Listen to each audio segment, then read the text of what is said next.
Hello ladies and gents, this is another video brought to you by Ant's Hood. This is a long time coming. I first got this ant like way back when I started my channel. It was my dream ant, it was awesome. I did a 100 sub video on it as well.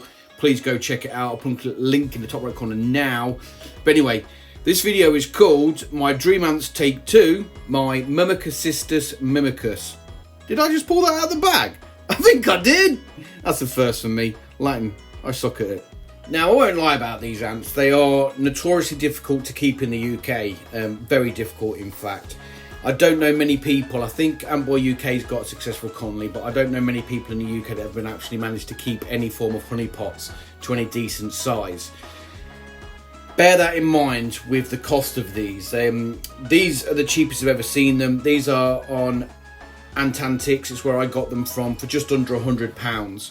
So they are quite expensive for quite a high failure rate. This is why I've waited so long down the line to actually buy these ants, because they are risky, to say the least. Now, I'm not going to dwell on it too much. The last time I got these, I messed up and they died. I'll put a link in the top right corner now so you can check that video out and see what I actually did that killed them. But anyway, let's move on to this colony. So as I told you before, I got these from Ant Antics, and this is his website here. He's got loads of cool ants at the moment, which is pretty groovy, to be fair. Got some other leaf cutters, such as Myrmecocystus Mimicus is quite a popular one because it's a very big, well, I think it's one of the largest American honeypot ants. So they're quite popular. He's also got the Navajo. I probably pronounced that horrendously wrong. But I went for these because, wow. As you know from the last video, if you've watched the ones I've just tagged, I had an obsession with these ants since I've seen a documentary on it when I was younger about honeypots, and it was so cool, and these were the ants in that, so I had to have them. But anyway, back to what I was saying. You've got Ant Antics page here, and as you'd expect, you click on the ants. I've actually quick look because mine came with pupae, but he's got none for sale with workers yet, but I imagine that will be quite soon. It might be worth touching base with him. But as always, you've got all the stats and stuff that you need. I will talk about this a little bit in a second when I talk about these ants. But all the information's on his website. Now, he did used to put a little spreadsheet with that in his packaging, but he doesn't do it anymore. Which is slightly disappointing, to be fair, because it's good to have a hard copy in case this ever gets taken down from his website. But it is what it is at the end of the day. This video is going to be up on YouTube, so you can always go back and check it if you do decide to get these ants. It's also worth noting as well that I've got a discount code for Ant Antics. Now that's Hood is Good 2022. I'd like to take this time to point out that I did not pick that discount code.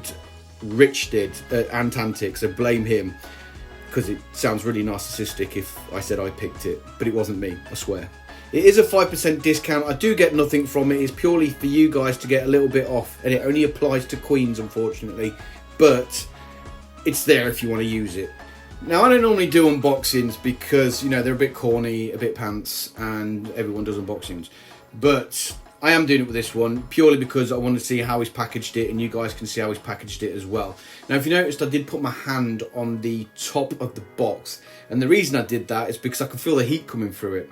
So I know he's got some form of heating in there to make sure the ants stay nice and warm.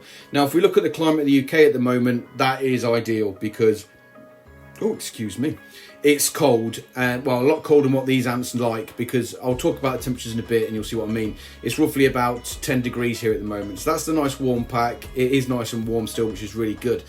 Now, Ant Antics, I'm not sure if he did this for a reason, possibly because I'm maybe doing an unboxing and he wanted to show it, but either way, this is obviously what he's used. It keeps insects warm for 40 plus hours, which is great because if you consider you've got at least 24 hours of posting, and then if you're not in and you can't pick them up till the following day, you know they're going to be nice and snug and warm. Now, he's got his business card, and on the back of that business card is a codey thingy-majiggy that you use for your phone, and that will connect up to his Discord pages and stuff like that. So you've got the option of going on there, which is cool. I'm on there. I talk on there semi-regularly at the moment, so get yourself on it. He's also packed me some sugar snaps, and I'm really pleased with that because I wanted to buy some, but I completely forgot to order them, as always. But he's included them for me as well, which is really cool. They are really good if you're going away for any period of time because they've got preservatives in there, so they last a lot longer than what honey water does, which is my go-to when it comes to giving my ants carbohydrates. Now, this is the queen return guarantee. If the queen, the queen's guarantee, where 12 hours after delivery that they will refund it, but you can't remove the security seal on the end of the test tube, which we'll see in a second anyway. I do, but I've got my reasons and I'll explain that in a little bit later. It's also cool that they give these little certificates as well, which tells you where they're from, what year that they did the maiden flights, when you ordered them, and the serial number on the end of the test tube as well, which is helpful. Now, it's got this nice little foamy stuff in there which keeps everything nice and still. Now, you will notice that tub. Do I pull that tub out now, or do I get the test tube out now? No, I'm getting the tub out. Now, this is a tub. This was what they were founded in, from a queen up to the stage where they are with mine at the moment. But if you notice, there's a lot of space in there. Now, if you remember back to my old video, I had a much smaller tub similar to this, but smaller, and that Ant Davey sent his in, which was okay for transporting, but that's far too big. So what Ant Antics has done is he's put them in this test tube. Notice there's no water in there because they're not supposed to be in there long term. You're supposed to tap them back into this tub that I just shown you. But as you can see from the queen here, she has got, I think it's about 9 pupae or larvae or cocoons if you want to be simple about it. So she has got a nice, she's almost ready to pop out workers. So that's a really good touch, and well, not really good touch, that's a really good thing as well. But we'll get a macro shot in that in a second. I'm just checking the box to make sure there's nothing else in there. And there wasn't. Now let's get a quick look at the queen before we go into more details with it. As you can see, she's very pretty. She's got a gorgeous red colour and a nice shiny back. And look, she has got quite a few eggs as well, which is going to be problematic, but I'll explain that a bit later. And you can also see she's got some larvae there as well. I've got some better pictures of the larvae, you'll see in a second. And she's got about 9 pupae. So all in all, she seems like she's a good strong queen. She's got brood in all different stages, which is great from my perspective. She's not the biggest queen I've ever seen in my life. She's only about 8 to 9 millimeters, with workers being about 3 to 6 millimeters. So she's not huge, but when you compare that to the Mexicanus, I think it is. Yeah, the Mexicanus. Now, these are a lot bigger. These queens, where I can find it, are 15 to 16 centimeters, with workers being 6 to 10 millimeters.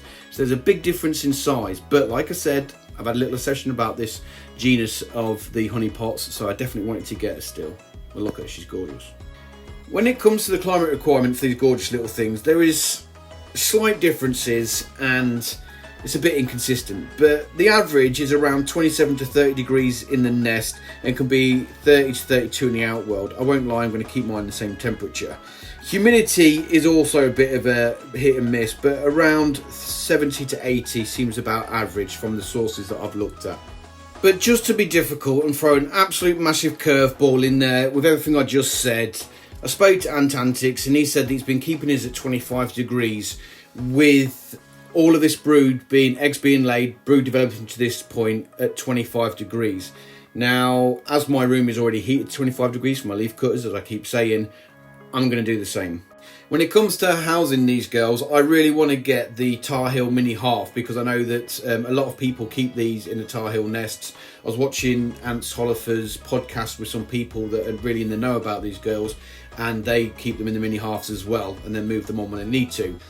I would love to do that, but unfortunately I can't because they're just too damn expensive, and with import tax on top of that and shipping and the price of the dollar compared to the pound at the moment, it is completely out of my price range. So what I'm going to do is look at the Ant Boy UK not leaf cut, what am I talking about? Honeypot setup. I'm not going to do a review because I've not got this product yet, but when I do, I'll probably talk about it a little bit anyway and see how they get on. Now, I just hope they don't come with that big ant on the front of the red acrylic because that's just going to impede my vision of the ants. But it does come with a smart sensor, which is cool, and this is the nest itself looking at it. Now, it has got a Petri dish there you put water in, so humidity will regulate itself. I am still waiting for this to arrive, like I said, and I'll do a bit more details when I do actually look at moving them into it. Now, as you can see, she's, like I said, she's in a test tube and I've got that little tub. But this is the problem. She's got little eggs like that at the moment. Now, the idea was to tap the larvae and the pupae into the tubs because that's what she's happy in. That's what she's done or grown, so that how she's grown at the moment, as it were. And that was going to be my plan, and that's why Ant Antics included in it. But because she's got these little eggs, I can't really do that. Well, I don't feel safe doing that. So I've got two choices at the moment. Bearing in mind this test tube was only for transportation and it does not have a water reservoir. is I can either wait until she's got workers once the pupae hatch, and then let them take the brood and stuff into the new nest when it arrives, and leave her where she is in this, or tap her out. Now, I've had a quick chat with Ant Antics about this, and he's very much in two minds as well, and he's purely left it for my decision. So what I'm going to do is I'm going to leave her in a test tube. One, because she's only just arrived and she needs to de-stress, and I don't want to piss her off even more by tapping her into a new tub after getting her out and filming all this footage. So I'm going to wrap her up in clean film. I'm going to stick her on the shelf, because going back to the podcast I was talking about before with Ant Hollenfer and some American dudes, can't remember the names off the top of my head, that are really knowledgeable about this stuff. They are really sensitive to vibrations. So I put them on a shelf where they're not going to get any vibrations.